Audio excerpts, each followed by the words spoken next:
Hello and welcome to the Breaking Muscle podcast. I'm your host, Tom McCormick, and today I'm joined by Mario Tomic. Mario's passion for training has taken him on a journey from being a computer programmer to YouTuber to coach to an entrepreneur who lives the digital nomad lifestyle. Mario runs an online coaching service for busy entrepreneurs and professionals to get in the best shape of their lives. And in today's episode, we discuss the key habits he has developed to allow him to transition through his career so smoothly. Some top tips we cover are guarding your time, taking a data-driven approach to decision-making, how to build your pain tolerance, the benefit of doing things that are hard, and the most important productivity hack of all. All will be revealed. So, without further delay, it's on with the podcast. All right, guys. So as I just said, delighted to be joined by Mario. Mario, thanks for joining us on the show. How are you doing? I'm doing great. Appreciate the invite. You're more than welcome. Really excited to have a conversation. As we were just talking off air beforehand, we probably will touch on fitness here, but we've got a lot of other things to discuss, so a little bit of a change of pace. But before we dive into that, Mario, can you just take a moment for anyone that isn't aware of exactly you, your career, what you're doing now, where you've come from? Can you just give us a brief overview of how you got involved in fitness and how that's led on to what you do now? Awesome. Yeah. So I consider myself an entrepreneur because that's my main thing, and that's where I spend most of my hours of the day. So I would say that's really my life at this point in time. So I run a company, a website, Tomic.com. We help entrepreneurs, professionals get in great shape. That's been my sole focus for almost a decade now, and really enjoying it, loving it. It has grown from a hobby with one single blog post now to becoming a decent sized company with a big team, and we're just having loads of fun, and I'm still very much involved in the business. It's not one of those 4-hour work week type of things. I love it, so I still work directly with my clients, and I just really enjoy the whole process. And over the course of years, I've built a YouTube following. I'm active on social media, well, trying to be as much as active as I can while still having a life. And yeah, it's been amazing. The journey has been a big ride, and still enjoying it. Mm-hmm. Absolutely, yeah. So as someone who started on YouTube or certainly was, put a lot of content out there, I believe, like I'm right in saying you basically did daily videos for a year, maybe more, right? Yeah, exactly. It's for a little over a year back in 2015, 2016. I made an executive decision. I'm going to do a daily video. It's really hard. Haven't spoken to anybody before that about doing daily videos. I later on figured out that guys like Casey Neistat, a couple of other guys have actually done that, and they've also burnt out same as I did. So if I knew, maybe I would have changed my decision, but it was actually one of the best decisions that I ever made in terms of my business, because at that moment in time, it was the right decision. Mm-hmm. Actually, so on that point, did you kind of commit, right, I'm going to do this and I'm going to do it for at least a year? Or was it something that just grew? I started doing videos and then it's you fell into it? Or was it very much a conscious to almost to give yourself that accountability, I'm going to do this for a whole year? After long thought, it was, I'm going to do it for a year.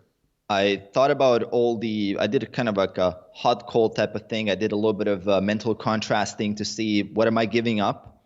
And I said to myself, look, I'm going to pay the price. And the price was massive. I didn't know that it would be that hard.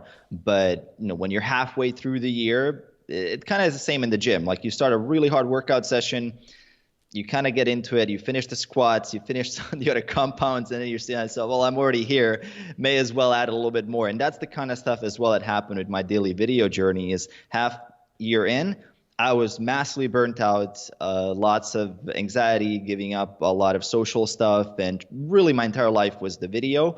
And then I was like, well, I'm already halfway there, and it's working, and it's giving a ton of value. The business is growing, everything is amazing. So, well, let's continue. Let's sacrifice more and more and more. And that's basically how I ended up doing a year. But then after that, I really had to take a long break and re-examine my life, because I had to go back and see what's happening with family, relationships, girlfriend, like the whole big picture view, and trying to balance things out a little bit more, because it was way out of balance. Mm-hmm, mm-hmm.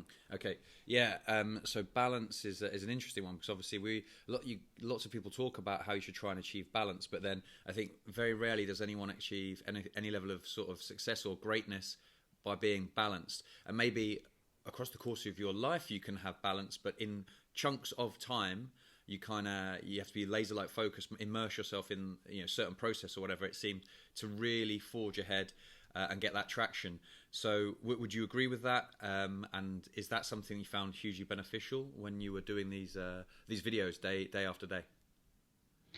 Absolutely agreed. If you spoke to me in 2014, my English was probably a fifth what it is today. Mm-hmm. I couldn't express my ideas properly. I couldn't generate that much content.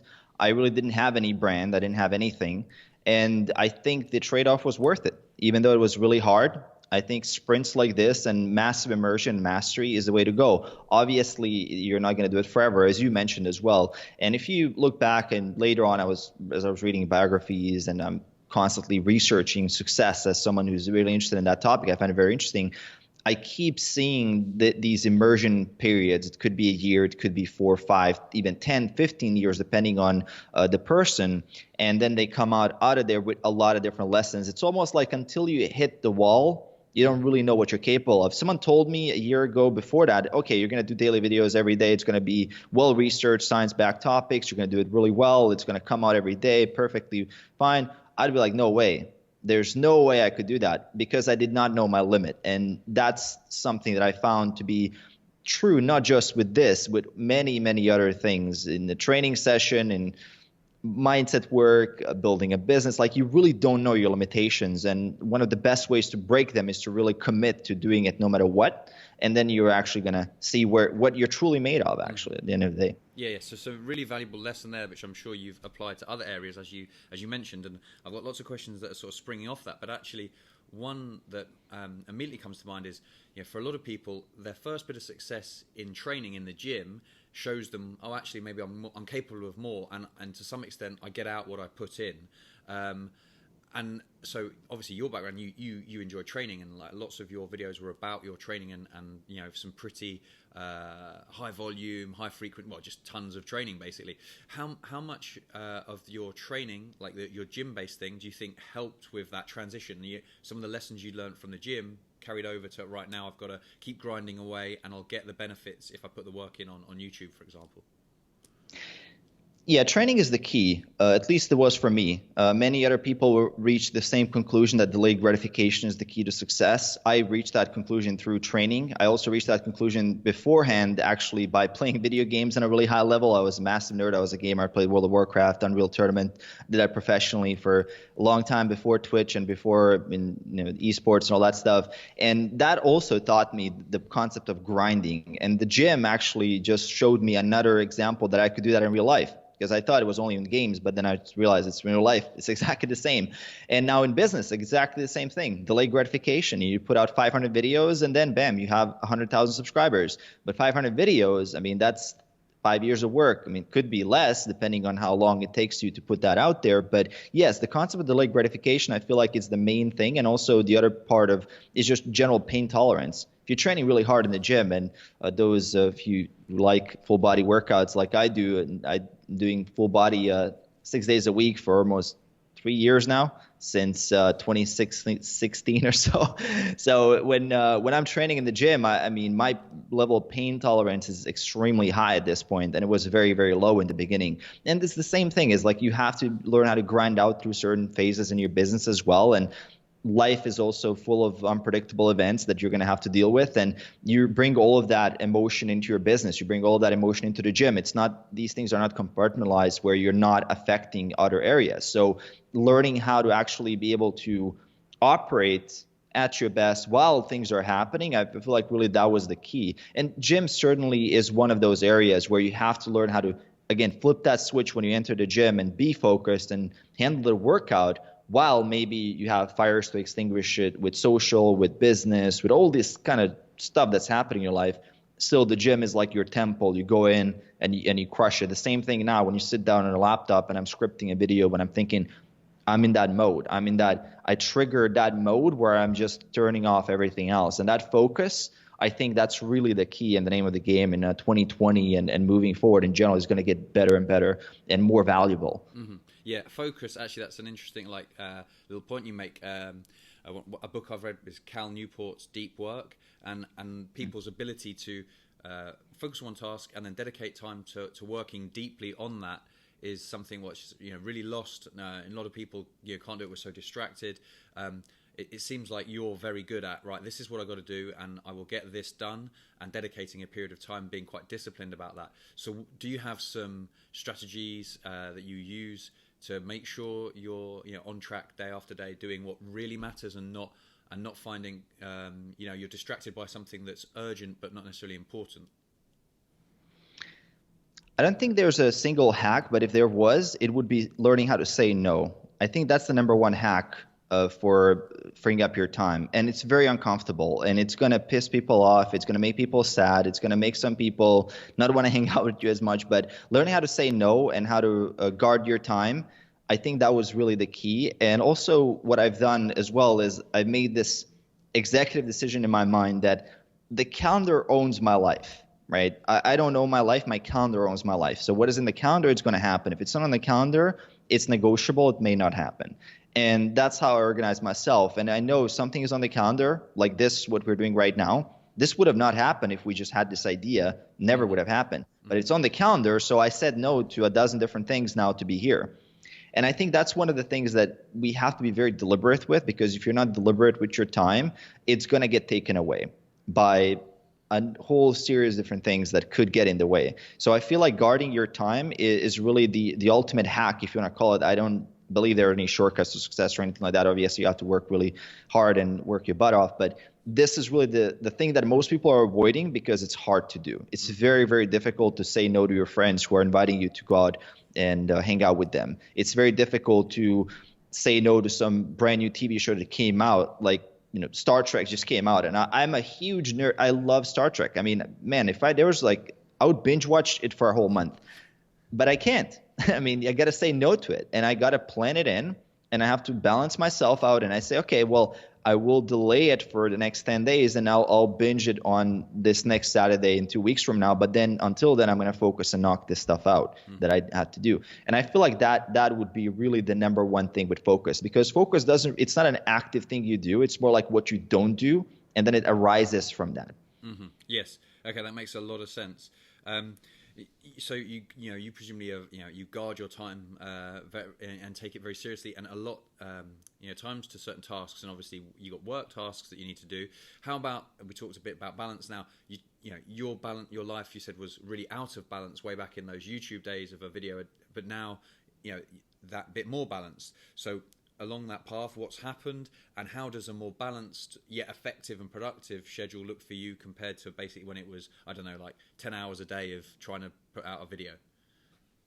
Yeah, even longer, actually. There were days when I'd be working about 12 to 14 hours straight for multiple days in a row, and still getting to the gym, cutting back on sleep, and maybe squeezing in the gym in between. I was literally doing push-ups between calls and things like that. I was just trying to keep up, and that was crazy. And believe it or not, I'm way more productive now than I was back then. I feel like back then I was trying to brute force it. I wasn't really trying to work smarter. I was just trying to be the hardest worker in the room, which is a great mentality to have. I have nothing against that mentality. I think it's a great thing to do. But if I was a little bit smarter, if I was batch filming, if I had my processes in place, if I had my systems in place, if I was hiring help, if I was helping myself get better at editing videos, for example. So instead of using the same old basic 5 things that I know how to do, if I just batch film, let's say 5 videos, and spend the in-between time to learn how to edit faster, export faster, get a better computer, and all that stuff, I would have probably had a much easier time. Mm-hmm. But I went in at it like head through the wall, and that's what really caused me to burn out. These days, I'm always trying to find a smarter way to doing things, and I think I do have a better balance. I mean, I definitely don't do like 14-hour days anymore. Very rarely, maybe once if I have a huge seminar plus some stuff that I have to do that's urgent, then travel, that kind of stuff gets in the way. But it's very, very rare. I mean, these days, I feel like if you have 5 hours of focused work a day, you're going to be a billionaire. Like, it's really, really, really difficult to consistently hit 5 hours of focused work every day on things that really matter. Mm-hmm. And it's not really about the 5 hours of focused work. It's identifying what is that really matters. Because there's only a handful of things that really, really, really matter. And those that can identify those things and attack those things with full force, they're going to win. Even if that takes 2-3 hours to complete versus someone who's grinding out 10 hours, you're going to win because you're doing what really matters. And we're so good at hiding in busy work because the brain is lazy. The brain doesn't want to figure out what's important. I mean, it's easier just to accept everything and just kind of complain that nothing really gets done. compared to really taking a step back and trying to be as objective as possible, combat all those biases that we have, and really see, okay, where am I at right now? Right? And that's, I think, the same thing if someone is doing a boatload of cardio trying to lose weight, instead of taking a step back and saying, okay, can I look at my food intake a little bit? Am I doing this the right way? Could I be a little bit smarter instead of doing 7-8 hours of cardio a week, right? What am I actually doing wrong here? And I think that's really the way that I'm operating right now, and that principle of finding out what's the most important thing really changed a lot of my perspective in terms of productivity. Yes, okay, that makes perfect sense. And some respects, though, I feel like the fact that you had to brute force your way early on was an important element, because then you realise this isn't the way to do it, and then you have to start looking for alternatives. And so in some respect, you almost have to go through that process. A bit like someone gets really lean the first time. You don't really know what that takes until you achieve it. And then, once you've done it once, it's easier to do it again. You try and brute force your way through the hours you were working, and you realise it's unsustainable. You look for outside or for strategies to help. So it seems like you've made pretty rapid transition, though, from where you were to how you have a much more balanced, maybe perhaps efficient approach now. How did you get there? Obviously, your own experience, but did you have mentors that guided you along the way? Were there resources you went out and used and found really, really helpful to you? Yeah, you could say it's rapid in a matter of a couple of years. I do consider that rapid, by the way. In my timeline, when I'm thinking about things in my life, I'm thinking 5-10 years. I don't really think about what's going to happen the next 1 or 2 months. I know that everything I've ever achieved in my life took me at least 5 years. So I'm really already understanding that, okay, 5 years, that's what's going to take. 10 years, fair enough, right? Let's do it. Let's plan it out.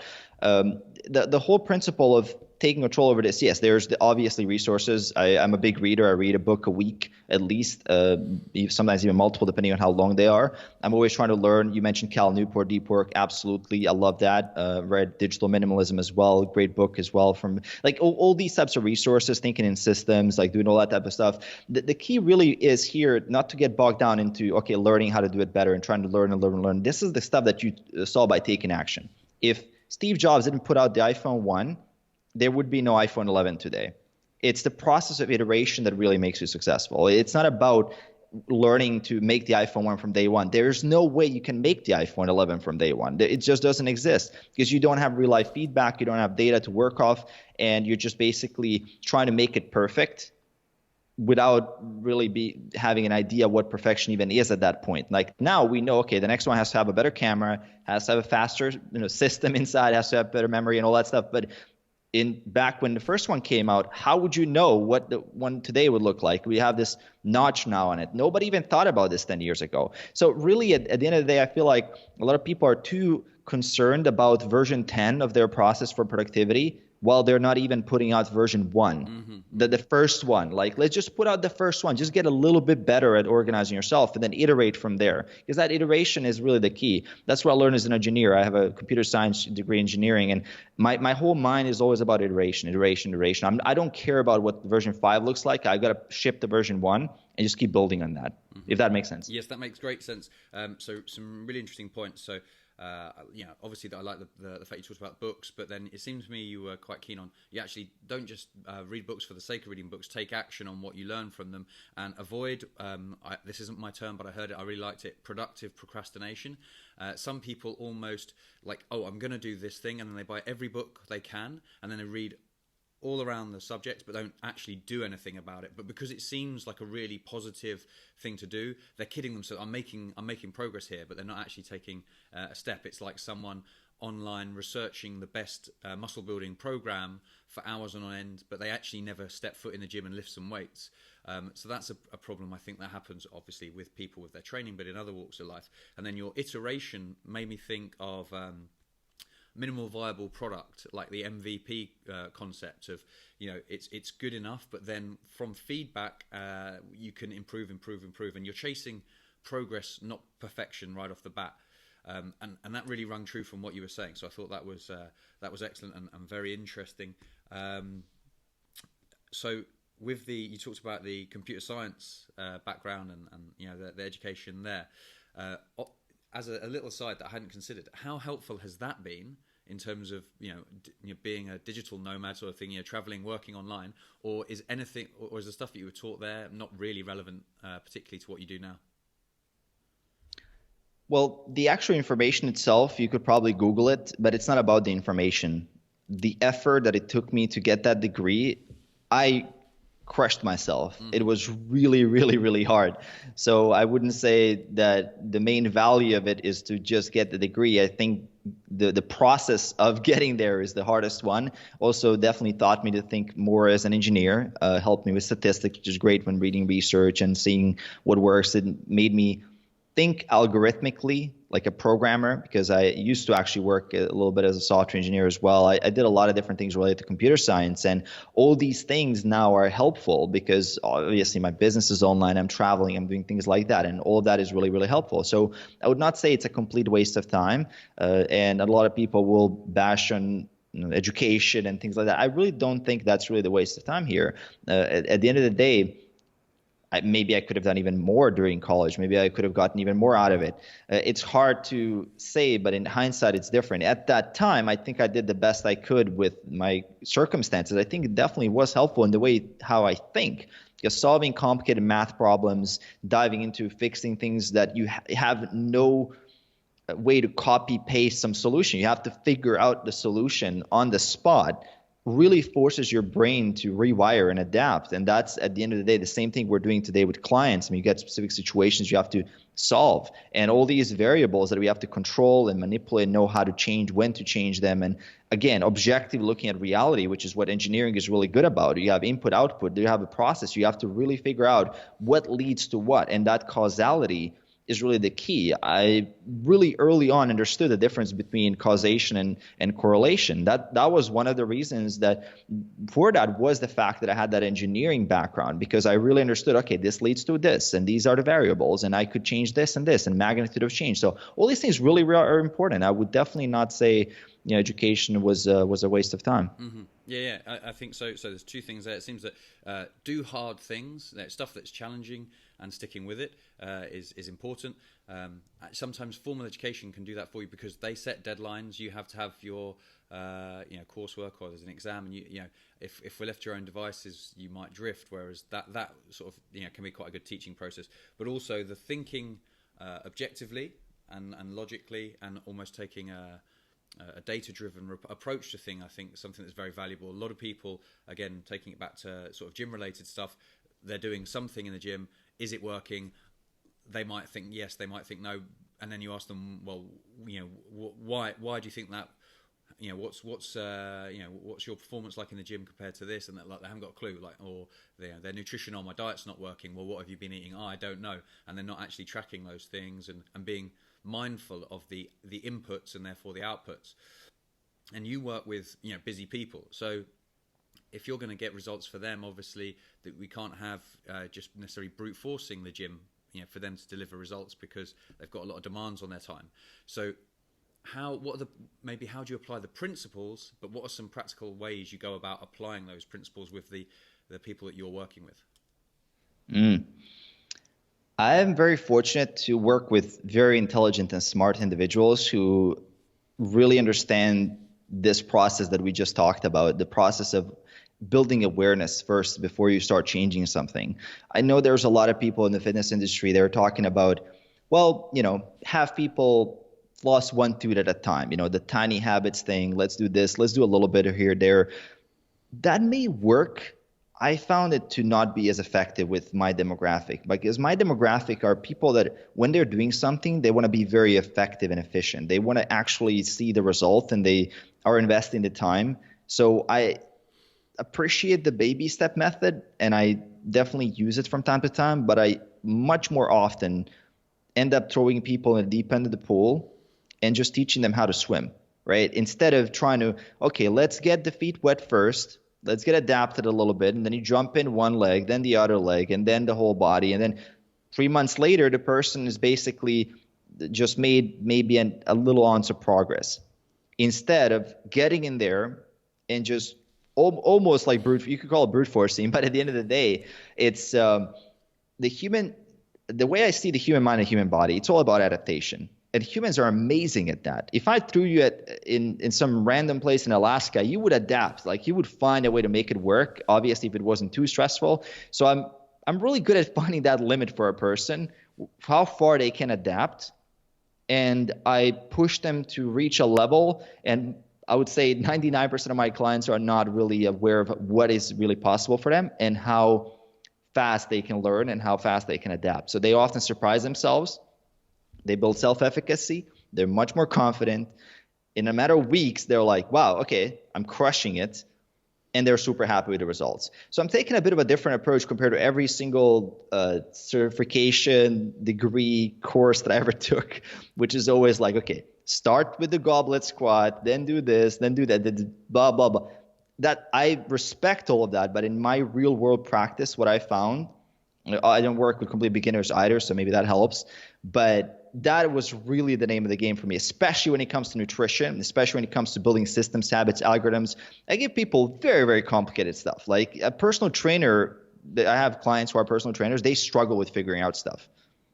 And my clients figure it out. They crush it. Mm-hmm. They have to, right? And I think that's really, at the end of the day, my method. I mean, might not work for you, but that's the way I found for me to work the best. And I would rather do that rather than try to just like sort of soften something, mm-hmm. right? I work with people with serious issues, and that always demands a big change. And I'm not going to sugarcoat and say, okay, it's going to be easy, lightweight, blah blah blah. No, it's going to be pretty damn hard. Let's do this, and you're going to change in and out, and that's what it takes, right? So we got to do it. Mm-hmm. Yes. Interesting, and I suppose one of the key things is that knowing your demographic and who you're working with, and then being able to pitch it just outside their comfort zone, so it challenges them and then get there, as opposed to, as you say, sometimes the baby steps method, especially with sort of, I don't know, like for want of a better phrase, the type A person who really is driven and wants results, giving them the baby steps method, they're just frustrated and irritated and feel like you're holding them back. So that's definitely, I can understand the value of that, and I think the key takeaway for anyone listening is like, well, who do you work with, and what works best for them, and that's, after all, that's, as a coach, that's what you're being hired to do, is offer them the best advice specific to their needs, situations, etc. And I'm sure, for example, someone has to travel and they have a really hectic schedule. You'll make changes according to that. You're not, it's not like, oh no, you're gonna sink. Sorry, you can't hack it. You have to be realistic. There are times when pushing them to that limit just isn't going to work. Absolutely, and it's always about that. It's always about staying in effort, being consistent, and that's the number one key thing. That if we teach people how to be consistent, you win the game. If you can teach people how much volume they need per body part per week, that's great. That's a piece of information you can Google in 10 minutes. Teach people how to be consistent. You won the game. That's it. That's all you need to really do as a coach. That's why people are hiring you. Teach people how to do it better and be consistent. And I feel like when you say travel, family events, vacations, all that, that's a part of that iteration that we talked about earlier. The program itself is anti-fragile. It can sustain different types of attacks from different areas of life and different changes. And the client, they know that it's about adaptation. It's not about them trying to, again, adapt a 6 days a week program to a situation where they can only train 3 hours a week, 3 times a week. I mean, it's just not possible. So what I've really done is always, again, what you mentioned, look at the situation and know exactly where that person is at, what they need, and what different types of situations they're finding themselves in. And have a game plan for every situation, right? There's no reason why someone would be in a rigid position. That's what coaching is about. I mean, that's why I love coaching to begin with compared to what a lot of other people are doing. And I obviously respect people that are putting out programs and one size fits all and the generic stuff, and they're doing really well with that. But there's obvious limitations to that. And I found with coaching and mentoring, really the key and our biggest value add is the fact that we can personalize to such a level that our clients can be consistent and they'll see results no matter really what's happening in their life. And that's what I see as the beauty of this whole process as a mentor and as a coach. Mm-hmm. Yes, and then I think having the experience of doing it means that when a certain situation arrives, you understand the principles. So this is what we're looking to get out of it, and this is how we can apply those principles in the constraints that are currently on you. Whereas left to their own devices without that someone with experience and knowledge, they'll, as you say, they'll either try and cram their training in when it's just not possible, or they'll cut their rest periods in half so they can do double the work in the same time or something, or they'll maybe just blow it off and give up. And having someone to sort of guide them, hold them accountable, and again, not sugarcoat it, tell them, well, you can still get X, Y, and Z done, and that'll move you forwards, is valuable, and one of the great reasons for having a coach. So for anyone who's found themselves in that situation where they're second guessing, I think that shows one of the true values of having a really good coach. Absolutely. Absolutely. And on that point, like a little catchphrase of mine is principles, not protocols. Because again, I feel people, they're like, oh, I'm doing GVT or the DUP or whatever training method it is, and they've got no flexibility around how that works, and then their world ends if they're not in the gym at 2 p.m. on Tuesday when they're scheduled. They can't even see a way to train at 4 p.m. let alone rearrange the rest of their week. So having that guiding hand is a really cool and valuable element. So just changing tack a little bit, because this is some questions I had from earlier when you were talking about things that I didn't want to miss out on. Number one, you put out loads of YouTube videos. Were you ever anxious about being judged, about people criticizing? Because I think that's a limitation for a lot of people. When they put content out, they kind of get paralyzed by the fear of the feedback they're going to get.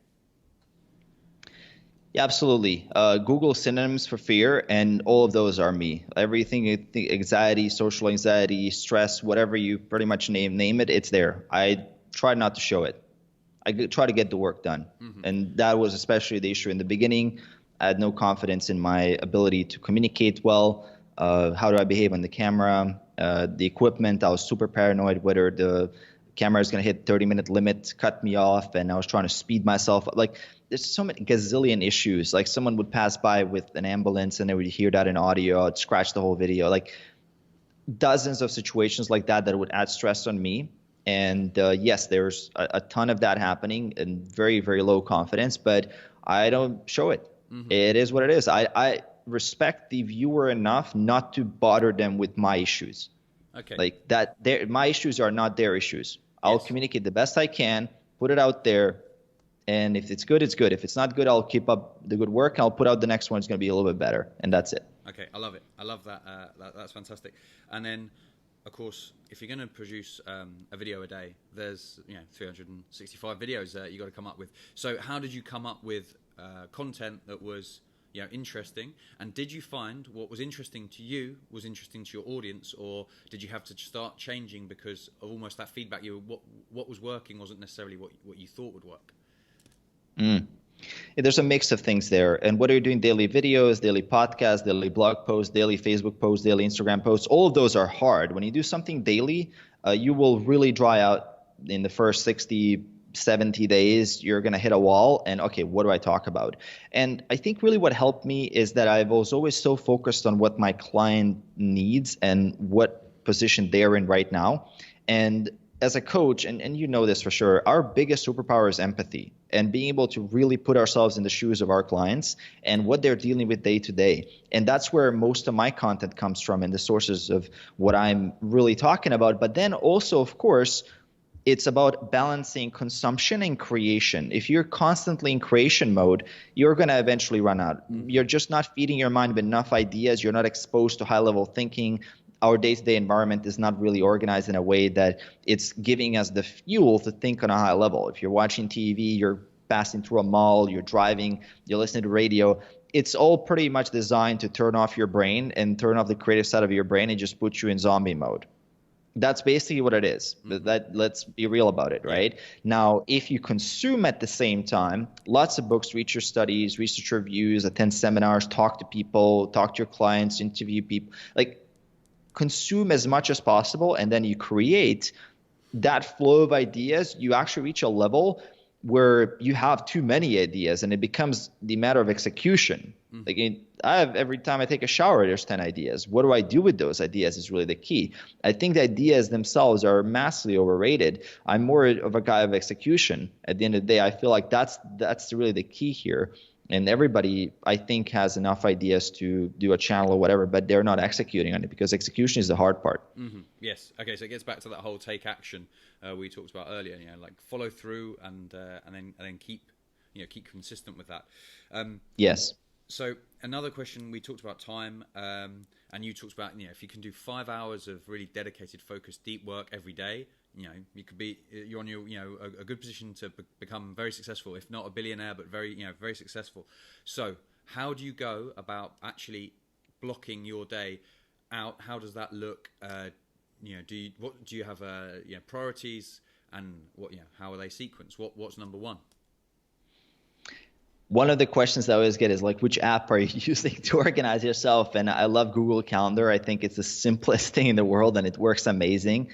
And I always try to have a morning block and an afternoon block. And in between, I try to hit my workout. And it's as simple as that. Really, it is.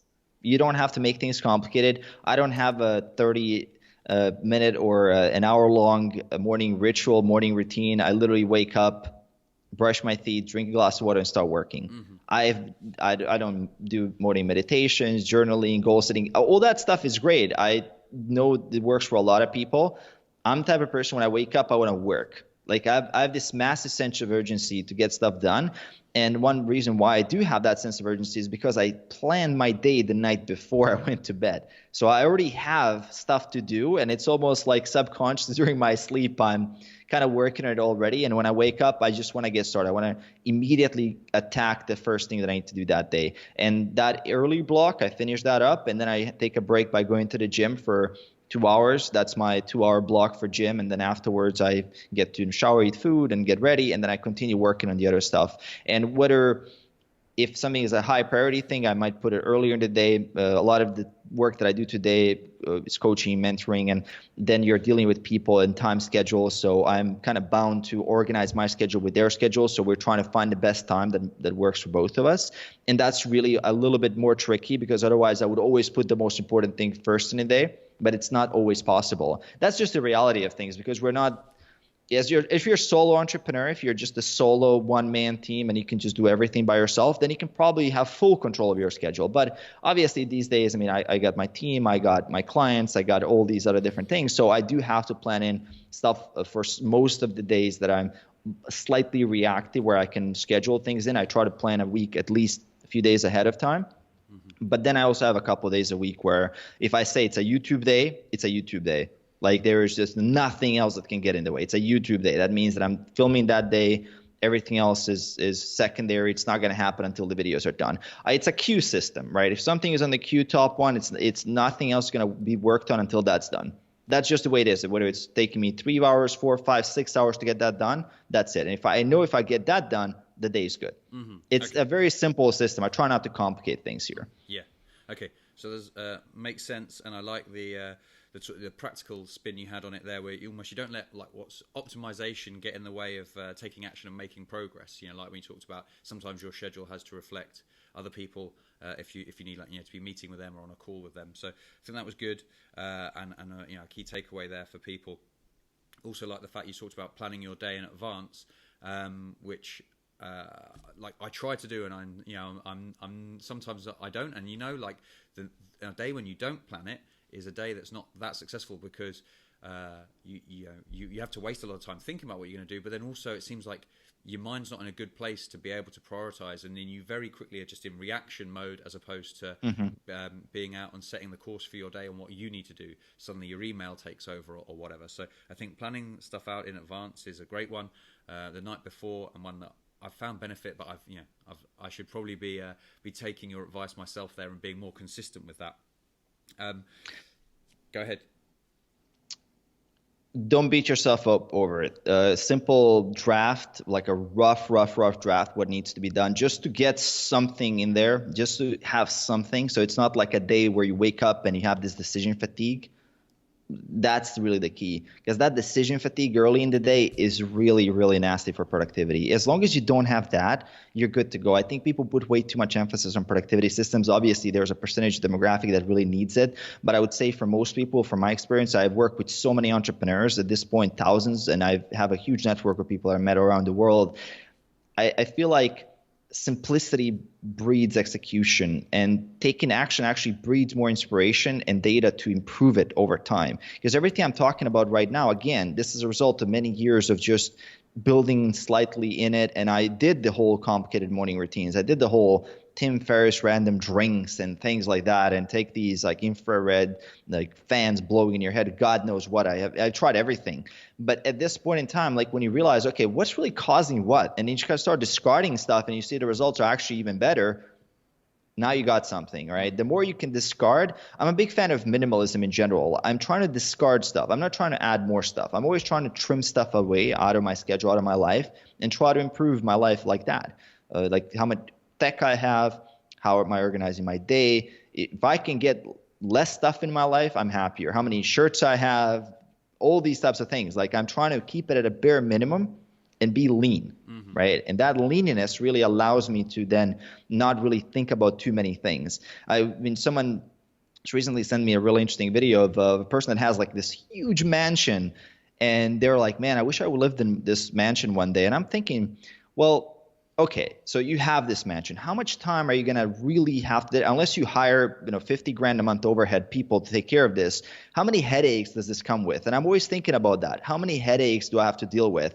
Someone is have to, let's say it's next to the beach, so the salty water in the air, it's going to really try to eat up on a lot of the wood outside, or the grass. Who's going to take care of that? Who's going to take care of the 150 different light bulbs in the house, since one is going to, let's say, break once a week? Like there's so many different things. And in my mind, I always see the side of that, because most people see only the upside. I'm always trying to level it out, because most things are like that. If you start adding more, it comes at a cost. I call this, actually I made a bunch of posts about this.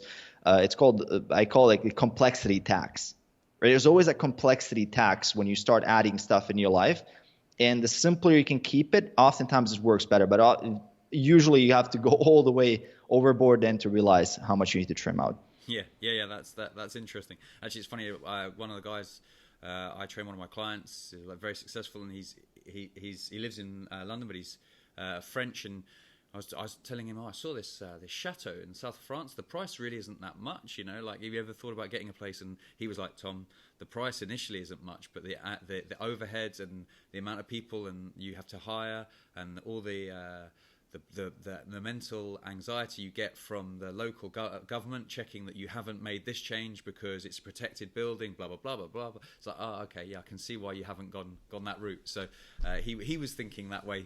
But another point, you talked about decision fatigue, which I thought was great, and definitely for productivity is a thing. But same for people with their diet. I find, like, really, if people wake up knowing what breakfast and lunch is and their meals for the rest of the day, that's some decisions they don't have to make. They're less likely to go off plan when the evening cravings kick in. Likewise, if you wake up knowing that today in the gym I'm training at this time, doing these exercises for these sets and reps, you're much more likely to be successful than the guy who wanders in the gym and has a look around. What's free? Oh, I'll do 3 sets of those now.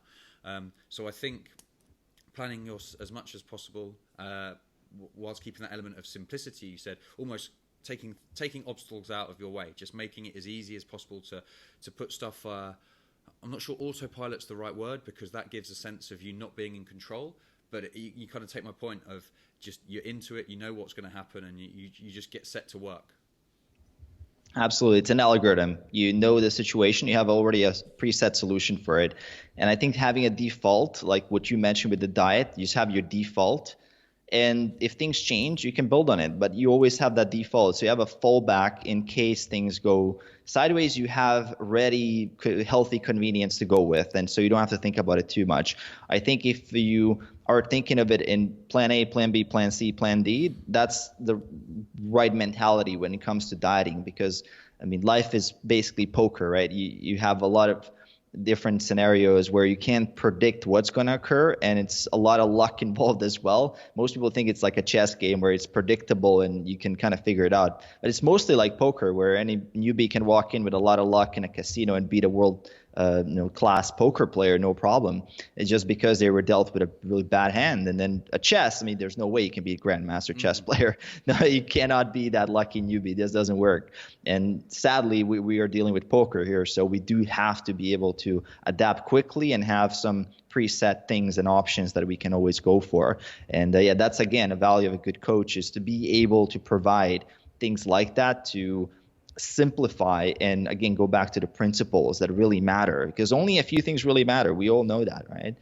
Yes, I like the poker analogy because also I think with that, even if you're dealt what initially looks like not a great hand, if you're smart, you can actually still be successful. So like like the skinny guys that struggle to build muscle, they're not necessarily dealt the best set of cards for building muscle, but if they do their research, their due diligence on eating and training, and then put the time in, well, they can look better than 90% of the population. Even with what's on, in theory, not great cards. So I think that applies to many walks of life. Mario, we're sort of eating up on time. It's been brilliant, loads of valuable stuff here, but just get stuff. What I think a few other key things we can take from you that will be really practical to people. Obviously, reading is a big thing for you. Read a book a week, have done for a long period of time, and we've referenced in the conversation a few good books. If there were, and this is going to be tough for you to just give out like a top three, but a couple of book recommendations that immediately come to mind that have had a big impact on you, that you found have some genuine, practical, actionable steps. What would you suggest to the listener they put in their next Amazon order or whatever?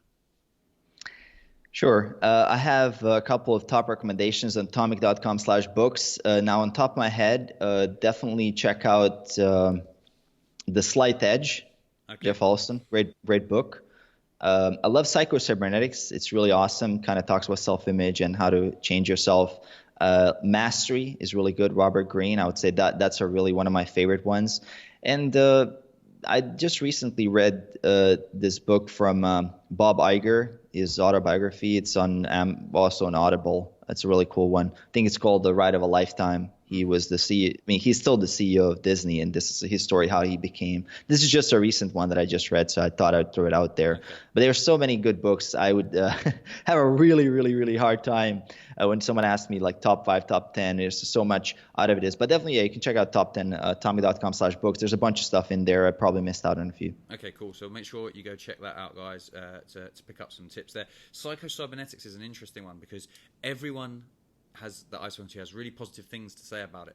But when you just like reading something and it's not quite clicking with you and you can't get into it, that's one that I've started reading 2-3 times and I thought, what, I'll go back, come back to it. I'm sure at some point I'll pick it up and it'll just be the right time for me to be reading it. But as of yet, it's one of those ones I just haven't really clicked with. So it's sitting. I have like the book, my pile that I'm working through. It's in that pile. Maybe I'll better force myself through that one. Just commit to getting that one done. That's true. I mean, some books I've read and I reread 3-4 years later, and they all made sense. Mm-hmm. It just did not make sense at the time that I was trying to read it. One good example about this exact scenario is The Power of Now by Eckhart Tolle. I read it for the first time, man. I'm like third into the book. I'm like, what is this guy talking about? Like, how is this the bestseller? How are so many people raving about it? And then a couple years later, I read it. Oh, okay, now I'm getting it. It makes way more sense. And it's just one of those scenarios. And there's going to be a time maybe the Psycho-Cybernetics clicks, and maybe it never clicks. And good thing about being in this time and age that we have million different books to choose from, and whatever keeps you inspired and keeps you taking action, I think that's really the key. And there's plenty of options out there. I read a bunch of stuff that I don't necessarily even agree with from the get-go, but I just read it because it challenges my confirmation bias, just to keep myself reading it, that kind of stuff, because I would get mentally lazy and I'm going to read the books only that I'm with people that I agree with. Mm-hmm. Yes. Am I really critically thinking if I'm doing that? Yeah. Yeah, I think that's a great point. Actually, it's also one because if you can start being able to see things from another point of view, that's obviously gets you thinking critically, but means you can start to empathize. You talked about empathy with clients earlier. So you might have a client who comes in with, they're seeing the world through their lens and their experiences, and that may be very different to yours. But now that you've got that, built up that skill of taking someone else's view, I think that would be something that translates over. And you've probably found when working with people, it's much easier now to understand where they're coming from, meet them where they are, and then guide them where they need to go. Absolutely. And one book recommendation as well for someone who wants to really dive into thinking, Thinking Fast and Slow by Daniel Kahneman. It's incredible. Like, that's one of my top books of all time. He's amazing. Okay, cool. So we've got, I think we've got 4 books there. You've got your website for people to check out more. So there's loads of books for people to sort of get into. Now I just want to change tack a little bit. We've got a quick fire round. So either or questions, just so we get to know a little bit more about what makes you tick. So first up is pizza or burger? Pizza for sure. Okay. Chocolate or peanut butter? Oh, that's such a hard one, man. Oh, I gotta go with peanut butter. Yeah. Okay. Uh, Beach holiday or city break? City break. If you're going to have a steak, is it a fillet or ribeye? I'll go with a fillet. And then, how are you having it cooked? Is it rare or well done? I usually go with medium, actually. That's not one of the ones in the mix. But at first, everyone went with either or. Now that people are getting like, oh, actually, I like it just like this. And then actually, I'd rather go for a well done if I have to choose. Okay, I'm not sure about that. I'm not sure I can agree with that one. It's that whole taking someone else's world view. I'll learn to try and understand that. Last person I interviewed started giving me real technical questions about, well, what cut of meat is it? That's why I had to put in, is it the fillet or the ribeye? Because they are like, it depends on this. So you keep learning. Okay, so eggs, scrambled or poached? Scrambled. Okay, next question is, can you tell me something about yourself that we probably don't already know? So it's anything unusual? All right, yeah, that's a really, really, really tough one. Yeah, I'm a very introverted person. Like, I don't have a lot of people that I connect with. I'm actually very, very anxious when I'm surrounded by a lot of people, which is kind of weird when I'm doing public speaking and all that. So most people don't recognize this. Like, and I look probably very comfortable in front of audiences, but definitely there's a massive amount of anxiety before I step on stage. Okay, interesting. So is that a little bit, you talked about the videos at first when you're YouTubing, you have to channel that same thing, but this time you're doing it physically live in front of them. Yes, I imagine that's quite tricky. Still happens. I'm still nervous with the YouTube videos, even after doing them for such a long time. Okay. Yeah, well, I think that's another valuable lesson for people, like, to realize that, it doesn't necessarily get easier, you just get better. And it's the same in the gym, right? Like, I've got clients where they don't realize, because every session's still challenging. They're like, I'm not getting any better. And you're like, are you kidding? You're lifting twice what you were when you started. And it's amazing how sometimes, now I actively point that out to people, because at first I took it for granted, but a lot of the guys, they just want the result. And when I first started working with them, they didn't care what was on the bar. They just wanted the outcome. So they were like, oh, I still feel so tired at the end of my session. Why aren't I getting better? And it's a funny one. So same thing for you and your public speaking, doing the videos. All right. Final question before we give everyone a chance to find out a little bit more about where they can dive into your world, which is, if I had access to everyone in the world, in my diary, in my contact book, who should I interview next? It's a really, really good question. I have a whole list of people that you should interview, but if you could interview anybody, right? Like, that's anybody from the whole plan. I would have to go with Elon Musk. Like, he's so interesting to me, because I listen to a lot of his stuff and his interviews, and he has a really interesting way of thinking. So I think definitely you would be awesome. I would listen to your interview with him. Yeah, I'm sure lots of people would like to hear what Elon has to say. Well, you said you've got a whole bunch of people. So any others that quickly spring to mind, we'll put them down on the list as well. Oh, definitely would be Bob Iger, who I just read the autobiography with. It would be Arnold Schwarzenegger for sure. I would love to hear his thoughts on just generally whatever. Anything, yeah. Anything, like, whatever you want to talk to Arnold about. One guy that I would like to really dive in a little bit more in how he thinks and how he thinks about success is The Rock, Dwayne Johnson. I would love to hear like how he thinks, because his rise to the top, like in the last few years, I'm so fascinated with that. I would love to see how this guy really clicks, what operations he has in his head. And there's not that much stuff from him out there. Like, he's sort of mysterious to me, at least at this point. Yeah, I think other than being the hardest worker in the room, he's not giving too much away there, right? Okay. All right. Some great recommendations there. So thank you very much for that. Now, please take a moment now, let everyone know where they can find out more about you, what your services you provide, and how they can get into your world, essentially. Sure. The best thing would be to go to YouTube, check out my channel, Mario Tomic. Easily the top there. If you search for it, you'll find it. Website, tomic.com. Bunch of stuff on there. Check that out. Books you mentioned, and their stuff is there as well. And probably Instagram. I do post a story from time to time. I'm not very active on it, as much as probably I should be compared to all the other people that are telling me, marketers, and I'll be on there, but I'm not being as active. But I'm definitely posting stories and I'm trying to engage as much as I can. I think that's where you can kind of see where I'm at right now, where I'm traveling, what I'm doing in the gym and stuff like that. So I love the story format because it's just so easy and quick to do. But that would be it. And Facebook, you can befriend me as well if that's, I'm probably on there as well, easily findable by my name. So that should be enough Cool. to find me.